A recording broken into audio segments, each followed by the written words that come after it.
আপনি দেখছেন পদ্মা নিউজ 24.com-এর রাত 10:30টার বিশেষ বুলেটিন ফ্ল্যাশ নিউজ। সাথে আছি আমি সোনাইনা নিঝুম। facebook.com/poddanews24 পেজ ফলো করে আমাদের সাথেই থাকুন। মালয়েশিয়ার জোহরা বারুতে প্রতারিত হওয়া 733 জন বাংলাদেশি শ্রমিককে তাদের পাওনা বেতন বাবদ 2.5 কোটি টাকার বেশি প্রদান করা হবে। দেশটির শ্রম বিভাগ জানিয়েছে, অপরিশোধিত বেতনের পরিমাণ 10,35,557 রিঙ্গিত, যা বাংলাদেশি অর্থে 2.5 কোটি টাকার বেশি। দেশটির মানব সম্পদ মন্ত্রণালয় শুক্রবার বিবৃতিতে জানিয়েছে, জহুর শ্রম অধিদপ্তর নিয়োগ কর্মকর্তাকে দায়রা আদালতে এনে শ্রম আদালতের জারি করা আদেশ কার্যকর করবে। গত ফেব্রুয়ারিতে জোহরা বারুতে 733 জন বাংলাদেশি শ্রমিকের খোঁজ মেলে। তাদেরকে প্রায় 4 মাস ধরে বিনা বেতনে কাজ করানো হচ্ছিল এবং প্রতিশ্রুত কাজও দেওয়া হয়নি। বাংলাদেশ ও পশ্চিমবঙ্গের দিকে ধেয়ে আসছে সম্ভাব্য ঘূর্ণিঝড় রেমাল। ভারতীয় গণমাধ্যমের খবরে এমন তথ্য উঠে এসেছে। দেশটির আবহাওয়া অফিস সম্প্রতি জানিয়েছে, চলতি মাসের দিকে উপকূলে আছড়ে পড়তে পারে ঘূর্ণিঝড়টি। তবে বঙ্গোপসাগরে ঘূর্ণিঝড়টি সৃষ্টি হওয়ার আগ পর্যন্ত এর গতিবিধি ও প্রভাব সম্পর্কে এখনই কিছু বলা যাবে না বলে সংবাদ মাধ্যমকে জানিয়েছেন আবহাওয়া অধিদপ্তরের আবহাওয়াবিদ তরিফুল নেওয়াজ কবির।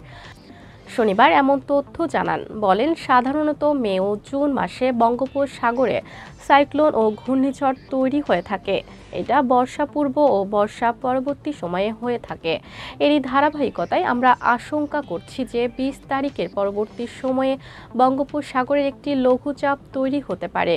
এটি আরও ঘনীভূত হওয়ার সম্ভাবনাও রয়েছে। বাংলাদেশে জলবায়ু পরিবর্তনের প্রধানতম ক্ষতিগ্রস্ত এলাকা হচ্ছে ভোলার চরফ্যাশন। নানা প্রাকৃতিক দুর্যোগের কারণে এখানকার মানুষের অভাব অনটন নিত্যসঙ্গী। তাই সহসা নারীরা সন্তান নিতে চান না। কিন্তু পরিবার পরিকল্পনা পদ্ধতি এখানে সহজলভ্য না হয় অনেক নারী অনাকাঙ্ক্ষিত গর্ভধারণ করছেন। সন্তান নিতে আগ্রহী না হয় বাধ্য হয়ে এসব অভাবগ্রস্ত নারী কবিরাজকে দিয়ে গর্ভপাত করান। ফলে তাদের গর্ভপাত নানা জটিলতা পোহাতে হয় এবং প্রজনন স্বাস্থ্যের ওপর ক্ষতিকর প্রভাব পড়ে। বিস্তারিত দেখুন রেফায়েতেশার বিশেষ প্রতিবেদনে।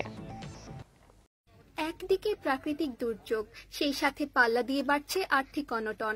প্রতিনিয়ত এসব মোকাবিলা করে চলেছে ভোলার চরফ্যাশন উপজেলার খেজুরগাছিয়া গ্রামবাসী।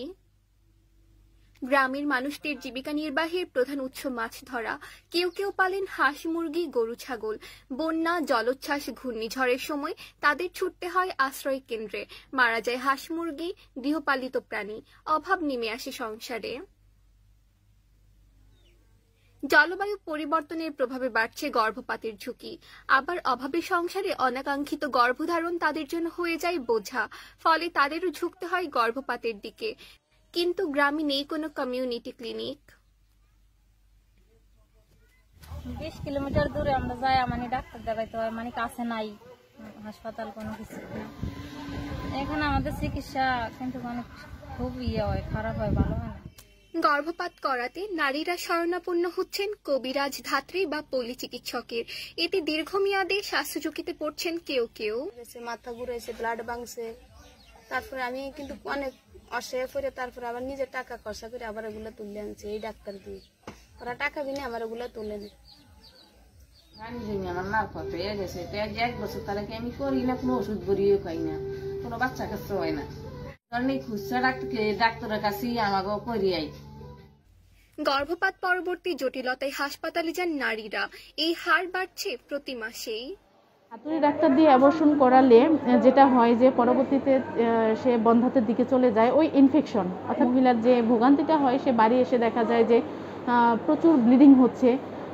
ব্লিডিং হওয়ার পরে সে শারীরিকভাবে আস্তে আস্তে অসুস্থ হয়ে যায়। তার প্রযোজন অঙ্গগুলো আস্তে আস্তে ইনফেকশন হয়ে যায়। ইনফেকশন হয়ে যাওয়ার কারণে তার যে জন্ম মানে প্রযোজন ক্ষমতা, এটা সে হারিয়ে ফেলে, যার ফলে সে পরবর্তীতে বন্ধ্যাত্বের দিকে চলে যায়।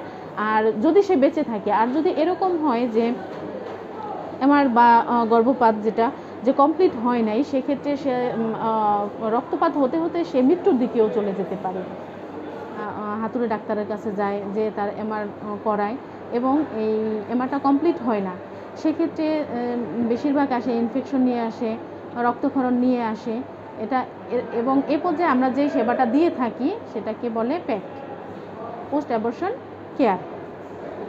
আর এর সংখ্যাটাও খুব এখানে বেশি এরকম না, হয়তো মাসে 4-5টা হয়ে থাকে।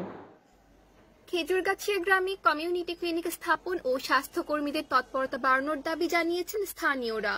রেফায়াত এশা, পদ্মা নিউজ, চরফ্যাশন, ভোলা। মুঠোফোনে ইন্টারনেট ব্যবহারে এশিয়ার দেশগুলোর মধ্যে সবচেয়ে বেশি পিছিয়ে রয়েছে বাংলাদেশের নারীরা।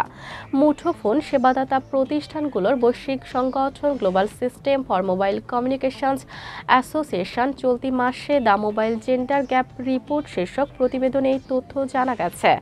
জিএসএমএ বলছে, বিশেষ করে অসচ্ছল, পড়াশোনা না জানা, গ্রাম অঞ্চলে বসবাস করা বা বিশেষভাবে সক্ষম নারীরা আরও বেশি পিছিয়ে আছেন।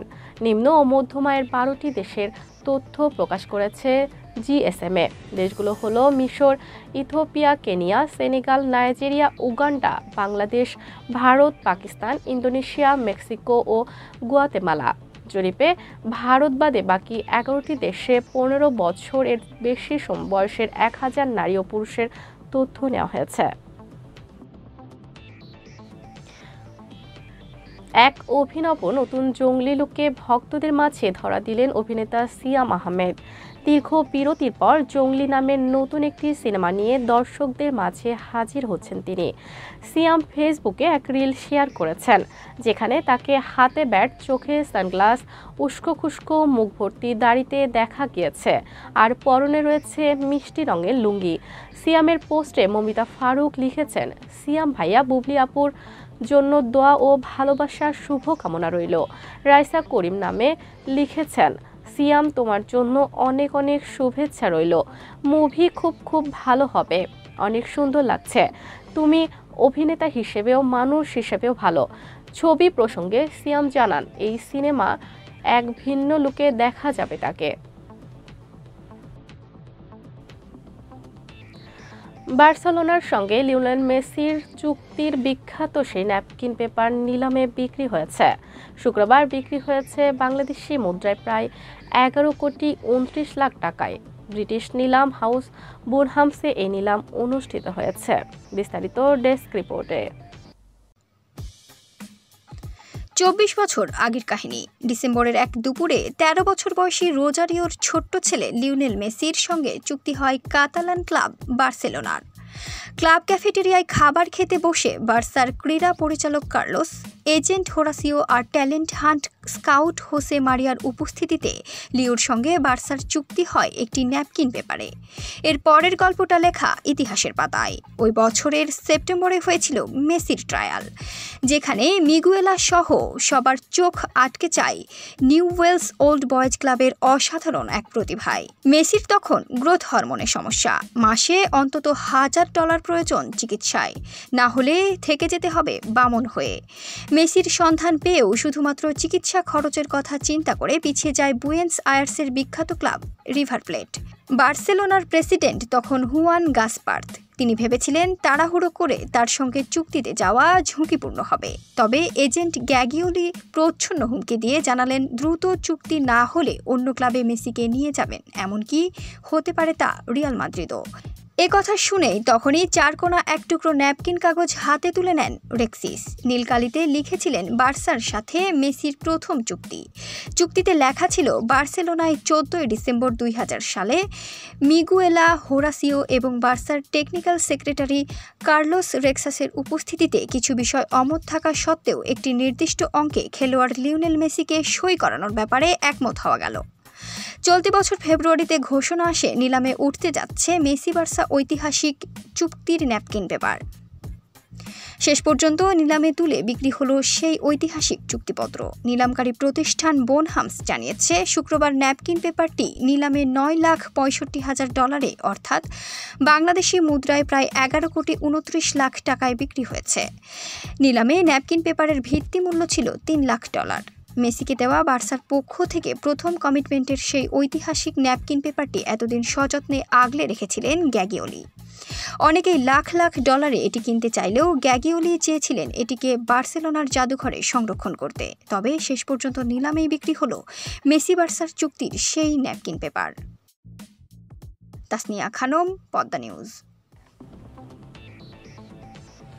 গুরুত্বপূর্ণ সব সংবাদ জানতে poddanews24.com এর বিশেষ বুলেটিন ফ্ল্যাশ নিউজ দেখবেন প্রতিদিন সন্ধ্যা 6:30, রাত 8:30 ও রাত 10:30টায়। ফ্ল্যাশ নিউজ দেখতে ফেসবুকে আমাদের ফলো করুন facebook.com/poddanews24 আর ইউটিউবে সাবস্ক্রাইব করুন youtube.com/poddanews24 চ্যানেলটি। নিয়মিত দেশ বিদেশের আপডেট সব সংবাদ জানতে ভিজিট করুন মাল্টিমিডিয়া নিউজ পোর্টাল poddanews24.com। পরবর্তী ফ্ল্যাশ নিউজ দেখার আমন্ত্রণ জানিয়ে বিদায় নিচ্ছি আমি সুহাইনা নিঝুম। ভালো থাকুন, সুস্থ থাকুন।